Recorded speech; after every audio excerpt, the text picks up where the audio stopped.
ಮಂಜು sir ಹೇಳಿದಾಗ ಇದು ಪ್ರೀತಿ ಬದಲಾಗಿದೆ, ವ್ಯಕ್ತಪಡಿಸೋ ರೀತಿ ಬದಲಾಗಿದೆ, ಸಿನಿಮಾ ಟೆಕ್ನಾಲಜಿ ಬದಲಾಗಿದೆ. ಬಟ್ ಆಸ್ ಅನ್ ಆರ್ಟಿಸ್ಟ್ ಆ ಟೆಕ್ನಾಲಜಿನ ತಲೆಯಲ್ಲಿ ಇಟ್ಕೊಂಡು ಆಕ್ಟ್ ಮಾಡಲ್ಲ. ಸೊ ಟೆಕ್ನಿಕಲ್ ಪಾರ್ಟ್ ಏನೇ ಇದ್ರೂ ಅವ್ರ ಜವಾಬ್ದಾರಿ ಆಗಿರುತ್ತೆ. ಅಂದ್ರೆ ಒಂದು ಟೆಕ್ನಿಕಲ್ ಐಡಿಯಾ ಇರುತ್ತೆ ಅಷ್ಟೇ. ಅಂದ್ರೆ ಎಷ್ಟು ಕ್ರಿಸ್ಪ್ ಆಗಿ ಈ ವಿಚಾರನ ಹೇಳ್ತಾ ಇದ್ದಾರೆ, ಅಥವಾ ಲೈಟಿಂಗ್ ಪ್ಯಾಟರ್ನ್ಸ್ ಹೇಗಿದೆ, ಕೆಲವೊಂದು ಮೈನ್ಯೂಟ್ ಟೆಕ್ನಾಲಜಿ ಬೇಸಿಕ್ ಥಿಂಗ್ಸ್ ನಾವು ತಲೆಯಲ್ಲಿ ಇಟ್ಕೊಂಡಿರ್ತೀವಿ ಹೊರತು ಒಬ್ಬ ಕಲಾವಿದನಾಗಿ ಅದು ಯಾವುದೇ ಕಾಲಘಟ್ಟ ಆಗಿರಲಿ ಆ ಪಾತ್ರ ನಾನು ಪ್ರಿಪೇರ್ ಆಗೋ ರೀತಿ ಯಾವಾಗಲೂ ಅದು ಸೇಮ್ ಆಗಿರುತ್ತೆ. ಅಂದ್ರೆ ಅವತ್ತಿನ ಕಾಲದಲ್ಲೂ ಹಾಗೆ ಇತ್ತು, ಇವತ್ತಿನ ಕಾಲದಲ್ಲಿ ಅಫ್ಕೋರ್ಸ್ ರೀಲ್ನಲ್ಲಿ ನಾವು ಬಂದಿತ್ತಂದ್ರೆ ರೀಲ್ ಎರೋನಲ್ಲಿ ಹೆಂಗಿರ್ತದೆ ಅಂದ್ರೆ ನಮ್ಮ ಪ್ರಿಪ್ರೇಷನ್ ಕ್ಯಾಮ್ರಾ ಮುಂದೆ ಬಂದು ನಿಲ್ತಾ ಇದೀವಿ ಅಂದ್ರೆ ಒನ್ ಮೋರ್ ಟೇಕ್ ಹೋಗ್ಬಾರ್ದು, ಅದು ಆಸಿಸ್ ಹಂಗೆ ಬಂದ್ಬಿಟ್ಟಿದೆ. ಇವತ್ತಿನ ಅಫ್ಕೋರ್ಸ್ ನೀವು ಹೇಳಿದಾಗ ಒಂಚೂರು ಚೇಂಜಸ್ ನೋಡ್ತೀನಿ ನಾನು ಈಗಿನ ಕಲಾವಿದರಲ್ಲಿ.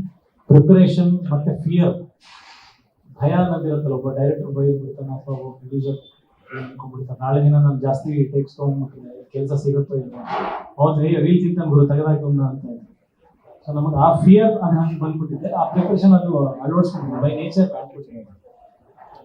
ಶಿಸ್ತುಬದ್ಧವಾಗಿ ಪ್ರಿಪೇರ್ ಆಗಿ ಆ ಡೈಲಾಗ್ಸ್ ಕರೆಕ್ಟಾಗಿ ತಿಳ್ಕೊಂಡು ಆ ಟೋನ್ ಆಫ್ ಡೈಲಾಗ್ಸ್ ಒಂದೊಂದು ವರ್ಡ್ ಮೇಲೆ ಎಷ್ಟು ಪ್ರೆಷರ್ ಹಾಕ್ತೀವಿ ಅದನ್ನ ನಾವು ತಿಳ್ಕೊಳ್ಳದೆ ಪ್ರಾಕ್ಟೀಸ್ ಮಾಡಿ ಕ್ಯಾಮ್ರಾ ಮುಂದೆ ಬರಲ್ಲ.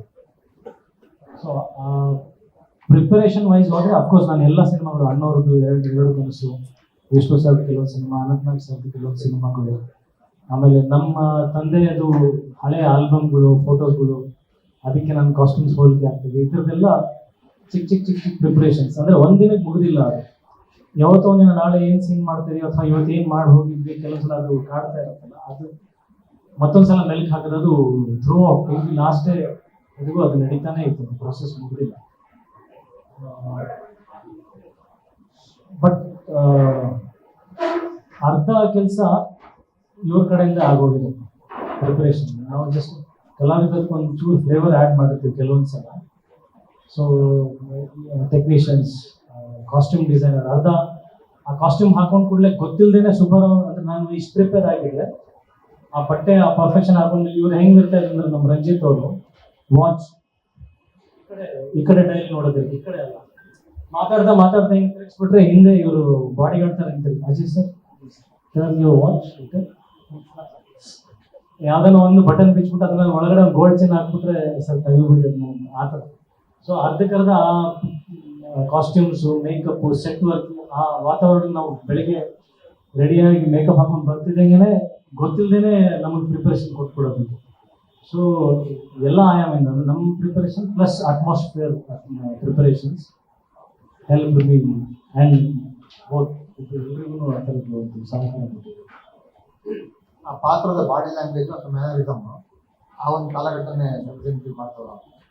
ಖಂಡಿತ ಮಾತಾಡೋ ಶೈಲಿ ಕೂಡ ಸ್ಪಷ್ಟತೆ, ಎಷ್ಟು ಪಾಸ್ ಕೊಡ್ತಾ ಇರ್ಬೋದು ಮಾತಿಗೆ, ಅವೆಲ್ಲ ಕೂಡ ತುಂಬ ಡಿಟೇಲಿಂಗ್ ಆಗಿ ಅಷ್ಟು ದೊಡ್ಡ ಲೇಖಕಿಯರ ಒಂದು ಕಾದಂಬರಿ ತಗೊಂಡ್ರಲ್ಲ, ನಿಮ್ಗೆ ಎಷ್ಟು ಖುಷಿ ಕೊಡ್ತಾರೆ? ತುಂಬ ಖುಷಿ ಆಯ್ತು. ಇವರು ಕಾದಂಬರಿ ಕೊಟ್ಟರು ಫಸ್ಟ್ ನನಗೆ, ಅದು ವಸಂತನೇನ ಒಂದು ಪ್ರಿಂಟ್ ತಂದು ಕೊಟ್ಟರು. ನಾನು ಆಫೀಸಿಂದ ಮನೆ ತುಂಬ ಹತ್ತಿರ ಇತ್ತು, ಆಗಸ್ಟಲ್ಲಿ ಒಂದು 2 ಪೇಜ್ ಓದ್ತೀನಿ ನಾನು ಕಾರಲ್ಲಿ ಕೂತ್ಕೊಂಡು. ವಿಷಯ ಇಂಟ್ರೆಸ್ಟ್ ಅಂದರೆ ಪಾತ್ರ ಇಮಿಡಿಯೇಟ್ಲಿ ಇಂಟ್ರೆಸ್ಟಿಂಗ್ ಅಂತ ಸ್ಟಾರ್ಟ್ ಆಯಿತು, ಎಷ್ಟು ಸ್ವೀಟ್ ಆಗಿದೆ. ಬಟ್ ನಾನು ಓದಿ ಡಿಸೈಡ್ ಮಾಡೋದಕ್ಕಿಂತ ನಮ್ಮ ತಾಯಿ ಕೊಟ್ಟೆ, ಅಮ್ಮ ಇದು ಓದು ಅಂತ. ಯಾಕೆ ಏನಂತ ಇದೆಲ್ಲ ಓದ್ಬಿಟ್ಟು ಹೇಳು ಅಂತ. ಅವ್ರು ರಾತ್ರಿ ಎಲ್ಲ ಕುತ್ಕೊಂಡು ಪಾಪ ಓದ್ಬಿಟ್ಟು ಬೆಳಿಗ್ಗೆ ಹೇಳಿದ್ರು ಯಾಕೆ ಏನು ಇಲ್ಲ ಸಿನಿಮಾ ಮಾಡ್ಬೇಕಂತಿದ್ದಾರೆ ಯಾರು ಹೋಗಿ, ಕಥೆ ಚೆನ್ನಾಗಿದೆ, ಪಾತ್ರ ಚೆನ್ನಾಗಿದೆ, ಸಿನಿಮಾ ಹೆಂಗಾಗುತ್ತೆ ಅಂತ ಇದು ತಾನು ನೋಡೋದ್ಬಿಟ್ಟು ನಾನು ಮತ್ತೆ ಅದನ್ನ ಓದಿದೆ. ನನಗೂ ಇಷ್ಟ ಆಯಿತು. ಆಮೇಲೆ ಮಂಜು ಸರಿಗೆ ಮತ್ತೆ